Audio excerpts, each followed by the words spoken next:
truth is, right, the reason why the star is super is just a few of us. Not everyone will be superstars, right? But you don't have to be a superstar to have an impact on people's life. You don't have to be a superstar to live a life worth living, right? A life that gives value and joy to you, yourself, and the people around you.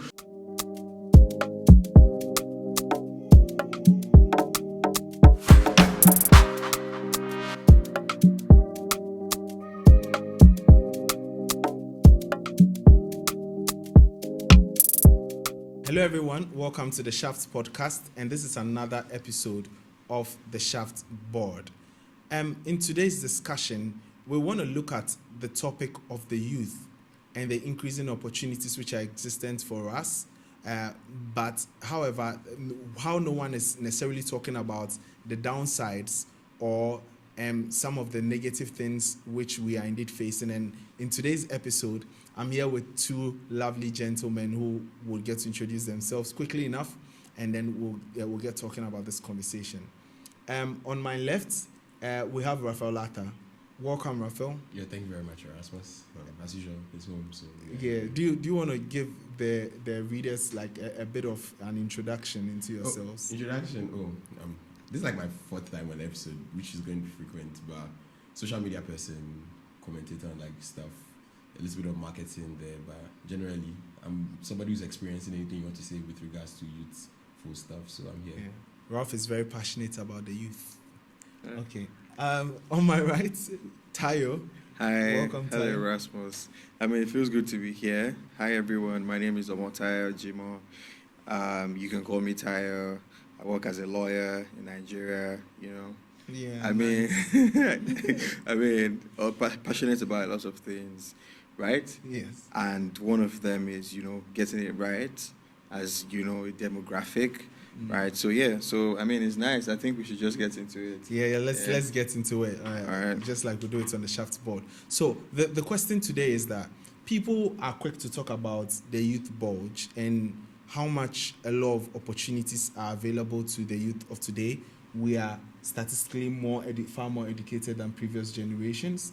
We live in periods where we are witnessing tremendous economic growth in a lot of countries, like the increase in GDPs across a number of countries. Yep. So what is the problem? What are we missing? Because regardless of all of these progress, we are still seeing a lot of problems that's coming specifically with the youth. For example, rising levels of unemployment, rising rent increases, and house price increases, rising cases of mental health, and a generation which is overworked. Yep. What do you think is the main issue? What do you think we're missing out on? If we want to, start from the top, I would say, I think if you're a young person listening, I think you just need to understand that you're in not the most appropriate of times. I think that's the first place to start, right? Even though you have access to more information, you live in a much more, intertwined world. The opportunities are not just as widespread as they should, and your purchasing power today is not what it used to be. So I think it's a thing of, right, when I speak with a lot of young people, I think some people think that you're unlucky, right? Maybe, why is it now that I'm getting into it, that all of these things are happening, right? Why is it? There's a Trevor Noah very popular joke about no matter how hard you work, as a young person today, you're not going to buy a house. You can't afford, so stay in your parents' house because you can't afford to get it. And it's just sad, right? Really, it's sad that with all of these opportunities, I think we were in a world where even though there are opportunities, what you can get from them, right, is not what it used to be, right? It's not just, we're not just living in the same times as we used to be. So I think the question then is, how do you, maximize the time and see if you can, let's say break the glass ceilings in terms of, the barriers, the new problems that are facing you. You're working hard, but there's really no reward, right? It's really tokens, right? So I think maybe so people don't get stuck in, oh, why is all of this happening? Maybe you just need to realize that times are different. Maybe that's the first place to start with the conversation. Times are different, right? And then it's not about you, right? It's a general problem. Whether you're living in Nigeria or Ghana or even in Western countries, right? Young people just don't have, like, the purchasing power is not just the same as it used to be. So it's a general problem, right? And maybe that's a place to start, because I think that one of the things that contributes to the mental health crisis that you mentioned is that a lot of people internalize that, right? And the way they manifest internalizing, thinking that, oh, I am the problem, or something is wrong with me, or I am not working hard enough, or I'm just unlucky, lottery of birth has done me a bad, and all of that. A lot of people internalize that, and it increases the pressure on a lot of young people, right? So I think first is recognizing that, oh, this is not about you, right? This is just about different times, right? And then also understanding that, right, because times are different, right, the value chain is increasingly, changing. So if you're going to position yourself as the Jeff Bezos of tomorrow, as the, Elon Musk, it can't be what Elon Musk was doing when it was your age, because frankly, those things, it's gone. I think that's a place to start the conversation. Thank you so much. I think that's a brilliant submission. Ralph, what do you think? What are the problems? Like, what are people going through? What have you heard? What are you yourself going through? I think before I go on to that, sort of an extension on what Tayo said. So one big thing that Tayo said is that times have changed. But a biggest contributing factor to even as time is changing is social media and the kind of effects that it has. So the honest truth is that as time has changed, there are unrealistic expectations to most of us have. And I think I'm also a victim of that. So usually when I talk to like senior colleagues, people who are at the age of 20, 21, 22, all of a sudden are having aspirations of people at 30. It's easy for us to take motivational speeches of people and cherry pick it. So because somebody said they skipped university and became a big guy, and we've seen the kind of lives that they lived without knowing their age, all of a sudden at 21 we expect that, I'm not going to school, so these are expectations that I have. Or when you finish your degree, you assume because back then this is what you expected to see, you see it now. I think that because we are the Indomie generation, as Nigerians say, we are the quick to get generation, and we get access to all these things early. We have an unrealistic time expectations to things happening. So 6 months should be realistic. If I start a job in 1st of January, by March I should be buying a car. By December I should have had a house. Most of these things are the conversations and expectations that we have. Why is that so? Because we see certain social media people online post a couple of videos. You get lots of podcasts telling you unrealistic things happening, unrealistic expectations. So these are sort of like context on the realities that are there. The honest truth is what he said, but if we narrow it down to how people see things to be, these are how they are. Problems that we face averagely. One, the value that he spoke about. Let's be very honest. Because of the kind of expectations that we have, we expect a lot. So average Ghanaian done with school, when you get people earn 1,500 cedis after school with a degree, in your head it sounds like, oh, that can be me. Obviously, come on. I completely Kwame Nkrumah University of Science and Technology. I'll find something decent. Yeah, 5K or 10K at least by the end of the year. Then when you get to your job place and you go to like 2 or 3 interviews and it starts dawning on you that they start telling you that, what did you do? Then tell them, 5,000 salary expectations. Nobody's going to tell you to reduce expectations. What we are also realizing is that price of things are increasing. So it means that even if you take trotro, like public transport is now a very expensive venture to even take. All of these things are things people face every day. And there is social pressure. Let's be honest. Everybody's trying to make it look like, I'm not affected by social media. I'm not affected by anything. But the truth is, almost everybody in your circle is leaving and they are looking like they are succeeding. So there's a Japa syndrome too. I can add that to the social pressure if you want to say it. My entire circle of like 12, all my roommates from first year, I think I'm the only person still in Ghana. And I stayed in the room for 4 years. So imagine knowing 12 people that you can see them actively living a seemingly good life abroad. When I say seemingly, we can have that conversation later. So the pressure is all over, unrealistic ones, and even the one we face within the country. I just think these are the kind of things. I'm curious as to where the pressure is from, because your submission is that it comes from social media. A lot of young people that I also speak to talk about the pressure from the home, where there is a sort of structure as to what a young person is supposed to do to succeed, and that lays the foundation for expectations. Like your parents who had way less have achieved way more. Yep. And their thinking is that if we've invested so much in you, we should be having more. Yes. I mean, I think you're correct. I think there are a lot of pressure points. I mean, even beyond your parents, like you have friends, Yes. right? Who you see are doing certain things that you aspire to, right? But what I think a lot of young people need to realize, especially, I mean, when you're adulting, right? You need to realize that in terms of real life, right? In terms of, this is not people putting the best versions of themselves on social media. In terms of real life, our journeys are very different, right? Like, and when people are coming from are very, very different, right? So in terms of with expectations and the context, so whether it's coming from your parents, whether it's coming from your friends, whether it's coming from the people you look up to and the people you envy on social media, whether it's even coming from internally, you thinking you're not maximizing your potential. That's what a lot of people also say. I don't think I'm at my peak. I don't think so. What the problem is, when you take all of those pressure points, right? If you're not going to implode, right? Because at the end of the day, your reality is your reality. Your reality is not, things would not just change overnight just because of those pressures, right? So if you take them and then you think deep, or you dig deep for something you can do to change your situation, or for something you can do brick by brick to build yourself and take yourself out of where you are, right? Then that is you working on those pressures, on those pressure points. You wanted to say something? I don't mean to interrupt you, but like, how important, because people do mention something like having a victim's mentality, and I don't say like generally like all people have a victim's mentality, but how important is that mentality in terms of building break for break and just being a bit more resolved and resilient in these times? Yeah, no, I think it's very. I mean, so the thing is that I think people, maybe find inspiration differently, right? I think we live in a world where you have to find what works for you.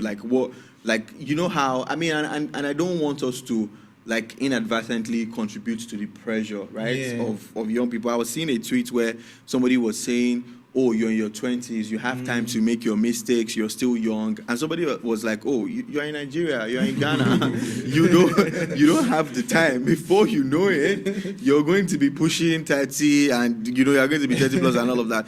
I mean, and people see all of these things and like it jolts them, right? But I think that it's the fundamentals, right? You know yourself, right? And we need to understand that, like, not everybody would be, I'm blowing in the literal sense of blowing, right?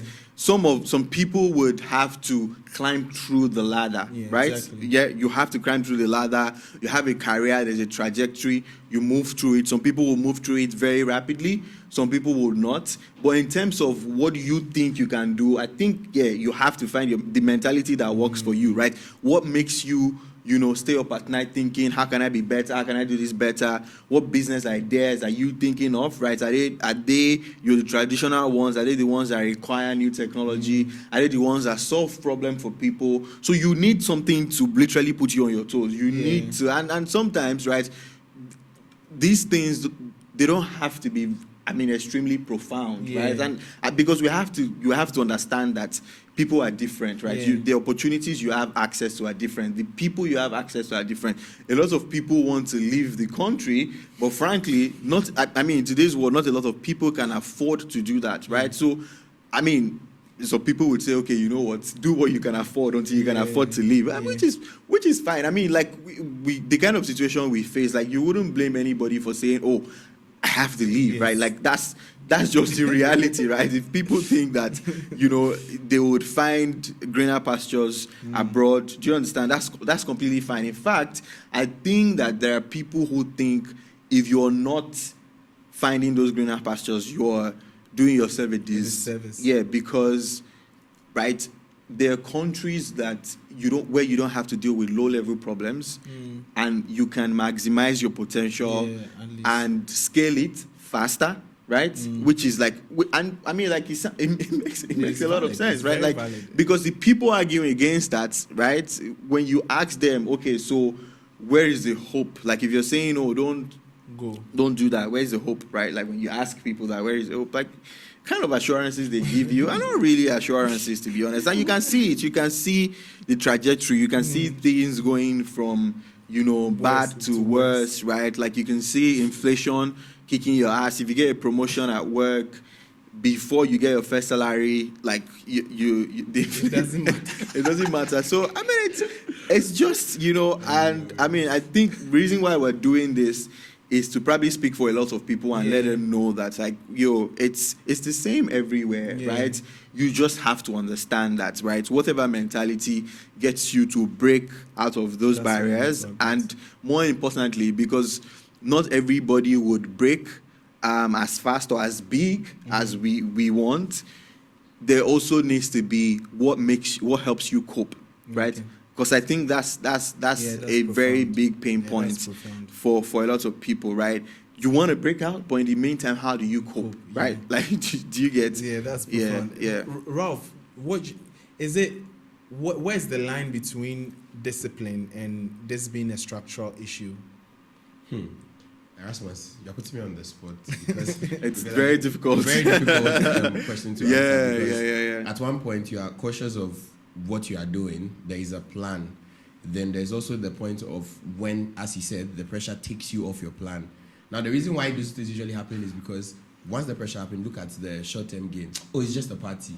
Oh, it's just that outing. Or it's just... Oh, you deserve a treat. You deserve a treat. Yeah. Oh, it's just... Exactly. Every day. It's just December. Oh, it's the end of the month. Obviously, people are even saving... Oh, anything can happen. All these things are things that we constantly get. And one thing we should always recognize is now access to information is more rampant than before. So now when you go on WhatsApp, there's status for you to view. It means that you can literally view lots of things that happen in new opportunities, either the opportunities or liabilities. Depends on how you view them. Probably I see a party happening on the 30th. So you think it's a discipline issue? There is a discipline issue. But now it's a curve, I call it. When you have so much money, it's a discipline issue. When you don't have money, you now start becoming disciplined. So for people who are like salary earners, for example, that are quite not disciplined with their planning, when it is 30th and their money comes in, the first week is usually that period when nothing makes sense. It's just about your enjoyment. So probably things you would have spent 20 CDs on before, or food you would have spent 30 on, you're spending because the money is in.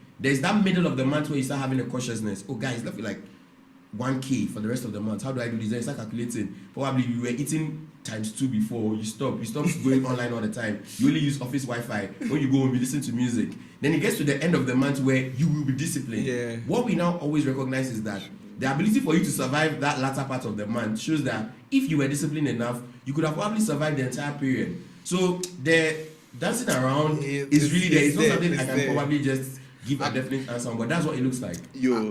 Sorry, Erasmus. So I think that I think it's a mix, right? Okay. And I'm saying this because I have a friend that I'm always teasing, and she's going to watch this. I'm like, she thinks that you can save your way out of out of this youth problem, and I disagree with her on that a lot. I think, she's like probably the most frugal person I know, and she makes a lot of money, and I'm like, oh, please live a little, right? Like, enjoy your life. And she's like, no, I have to be this, I have to be that, and I'm like, see, like, and that's the thing, right? Like, you can't, in a way, right?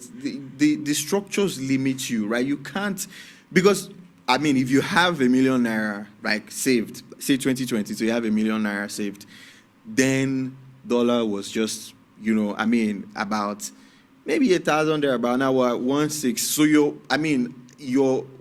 million naira then is no longer $1 million naira now. So even if you save in dollars, right, which is what a lot of people would say, so why are you even saving in naira? Even if you save, or cedis, even if you save in dollars, right, inflation and the rising cost of living means that even when you convert your dollars to your local currency, your purchasing power has dropped. Yeah. So, and this is why I tell my friend that I think about it in there are some times that you know that you're not being disciplined financially, but there's some times that you think of it and you're like, oh, if I am earning this, right, if I was earning this 5-10 years ago, these are the things I should be able to afford. These are the things I should be able to. Do you understand? I should be able to afford a vacation. So I'll take my vacation knowing fully well that it's a bad financial decision.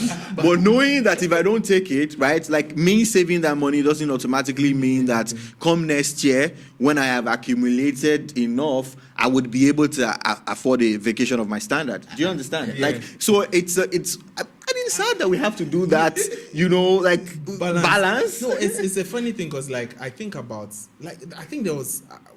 reflecting on this a couple of days ago and realized our parents almost never took vacations.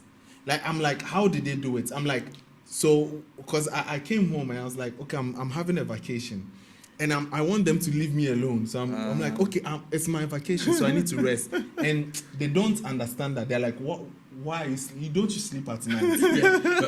Erasmus, I have to put something in. I have to put something. Do you know where I think they get their vacation from? No. Church. Yes. Weddings. Funerals. Yes, those family are gatherings. those are I feel their like social. those are, so when it's holidays, I feel like the olden days, they used to maximize it. You see, it's a typical holiday and they are going to visit their friends. Or they're going to have a certain this. But as now, for me, a typical vacation is me going to one of the islands there and sitting down at the sun, taking pictures, and everybody's saying I'm chilling. I don't understand why you are. My mom was like, why are you going to the beach in Tanzania when there is a beach in Accra? Aren't they all beaches? Just not experience. Yeah, so I think there's also that lack of understanding in there.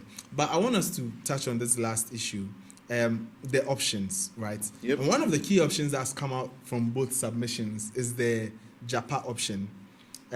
Myself, I'm a Japari. You are. Japanese.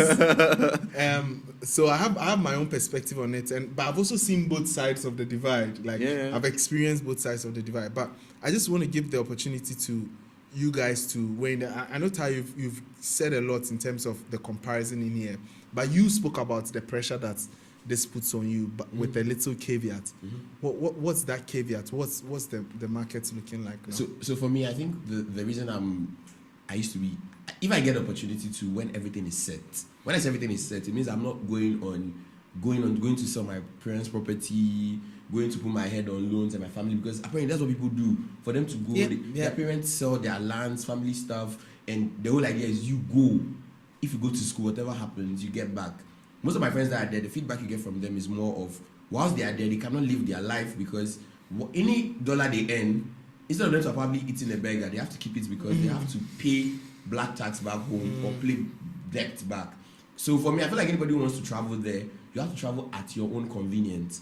If you have the opportunity to struggle a little, that will not put so much burden on you or third party, it works. Because to be fair, back in 2020, 2021, like I think there was a period when it was a thing. Every period, everybody is going. But now people are saying the reality. Like you can see it when people don't post. Most of these guys abroad, when they go, they post pictures in their room. When they go out once, that one time they go out, they probably take so many pictures to cover the entire year. You can realize when they come back to Ghana, there's a certain level of happiness they get. Yeah. And I just realized Speak to me. Oh, no, that kind of thing is there. So, and for me, I see there are people who, if they make it in Ghana, they can. And I think there's this idea, even what you always says all the time, there's that top 10%.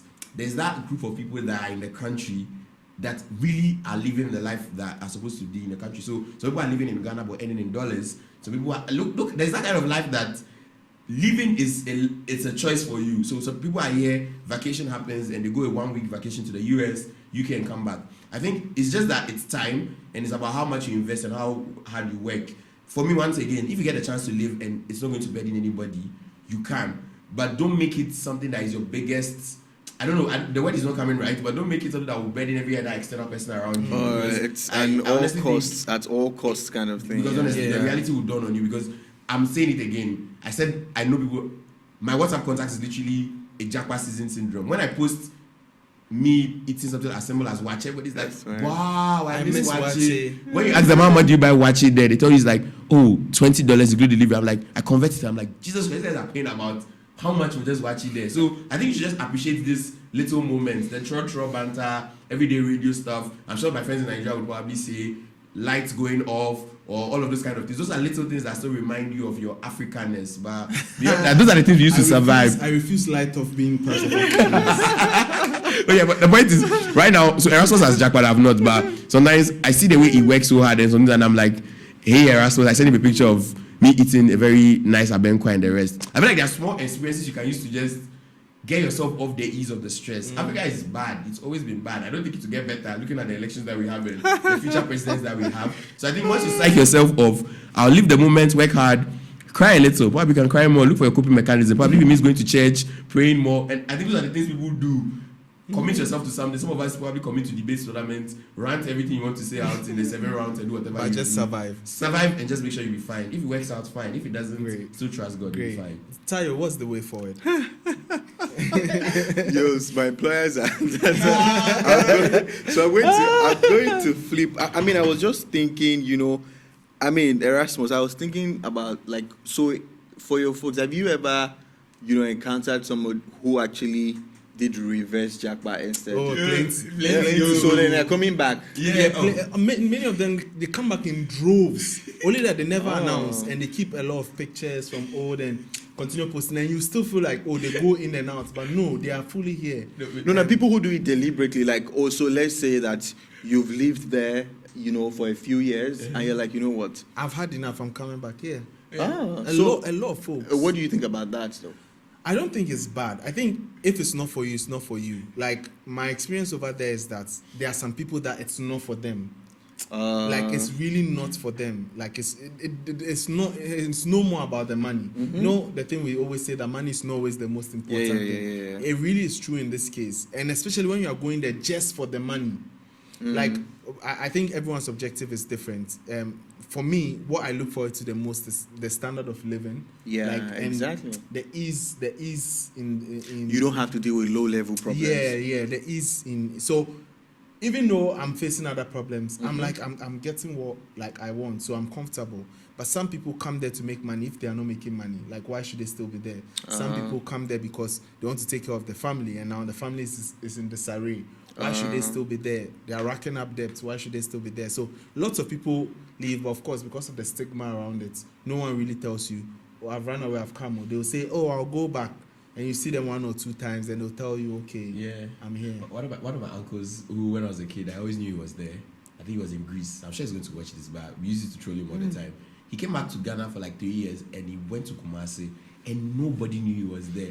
Up until some random time, somebody called him, was like, hey, yeah, the guy just came recently. Before we found out that apparently he's been here for a while. It's like, guy, that place is not for everybody. And I think and that's the thing about information. So everybody has access to the information, but how we choose to interpret it is on us. Very different. People are telling you the place is difficult. When you ask them why, people are very quick to throw off, what is it? Is it just cleaning up toilet? Or is it just using this? Then they try to substitute it by, you get a train. Don't worry, you'll be able to get good water, you get heat, and you get snow, you get better skin and stuff like that. So I think it's up to them.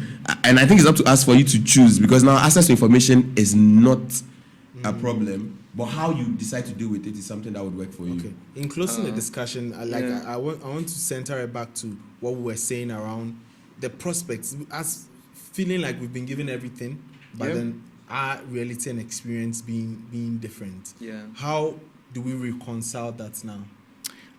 So I mean, I think I wanted to say something in preface, right? I mean, and I'm thinking about it, and I'm like, how people say, this generation of young people were dealing with a lot of mental health problems, were dealing with, not being, mentally yoked for the real world, not being mentally sound to take on the challenges of this new world. And I mean, we see that. We see a lot of people struggling, trying to balance their mental health with everything else. But I think that there's an aspect to it which is also people just peddling the narrative, right? Yeah. Which is something that we should actively speak against. Yes. Because the thing about these narratives is that they then make it become a self-fulfilling prophecy, right? And then when you talk about something for so long, then people start thinking about it and think, okay, maybe it is true, right? I mean, it is true. A lot of young people are struggling with these issues, and it has affected their mental health. But a lot of young people are also doing well mental health wise, right? Yes. So we don't want a situation whereby the entire generation is labeled as those who are very soft, they can't take on the challenges of the real world, because I see how it then affects how you're being perceived with people you're supposed to work with, right? You're being perceived with people who are supposed to be your partners, maybe of a different generation, who you're supposed to engage with in terms of career, in terms of business, in terms of relationships and interactions. So I think that narrative of, oh, this is a generation of people who are not as mentally tough as the other people, I think is one of those narratives that people say. But like, I know a lot of young people who are also like, and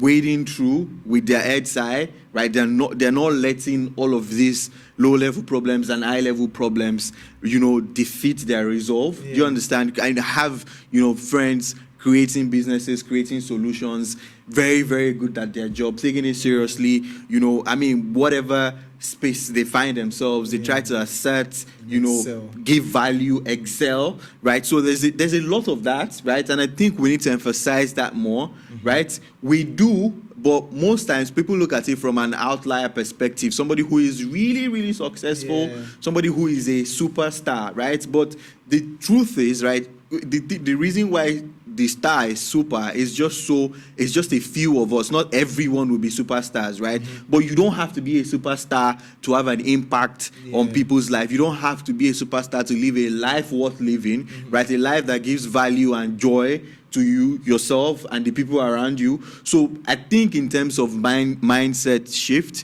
I think a lot of young people need to realize that some of the narratives that people peddle about this generation is false. So you have to constantly work against that. But secondly, and more importantly, right, not getting yourself dragged back by all of this, right? Soldiering, which is very important. And I think maybe finally to close, right, I still think that when you're in your 20s, 30s, and you're still young, you actually do have that power to make mistakes, right? So if you want to Japa, for example, and then you see maybe after 2-3 years of Japa, it's not for me, that's completely fine as well, right? Do you understand? So like this is the time you have the energy to make your choices. Interrogate them. Make sure that it's not just internalizing people and then people are just influencing you.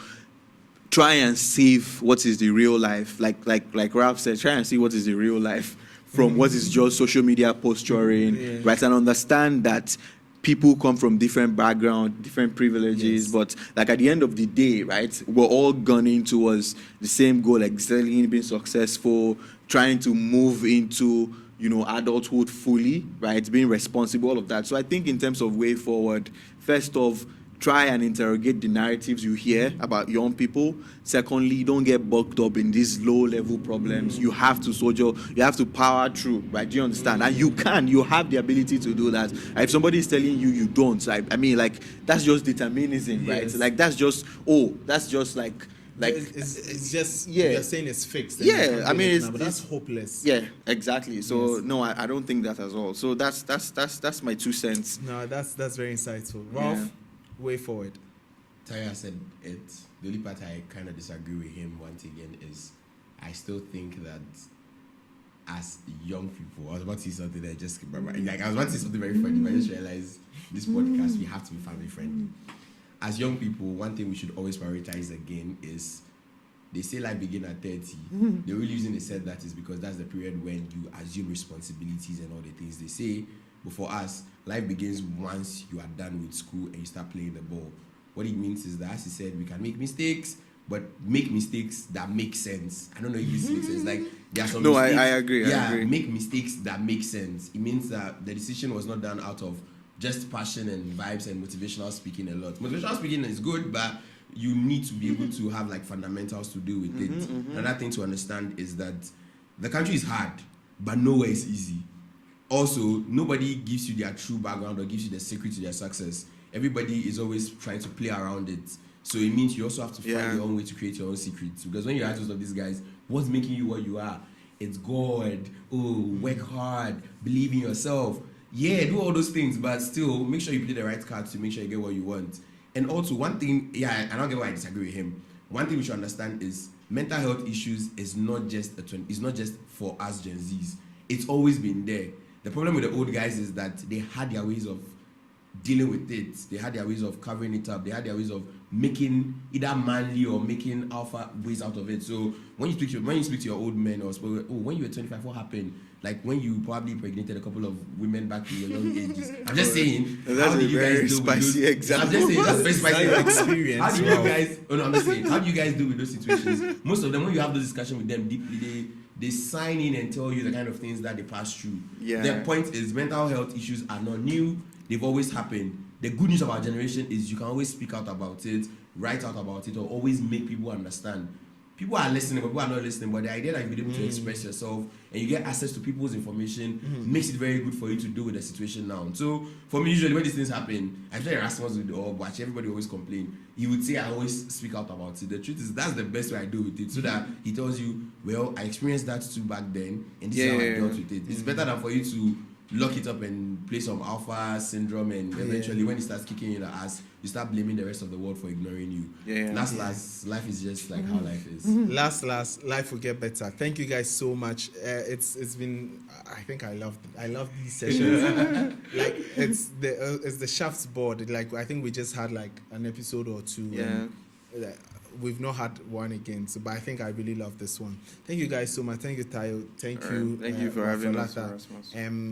Thank you guys so much for sticking with us. We really do hope to see you in the next episode. I'm going to enjoy making content within an actual space and not just Zoom, but hopefully we'll be able to bring more of that to you again. See you.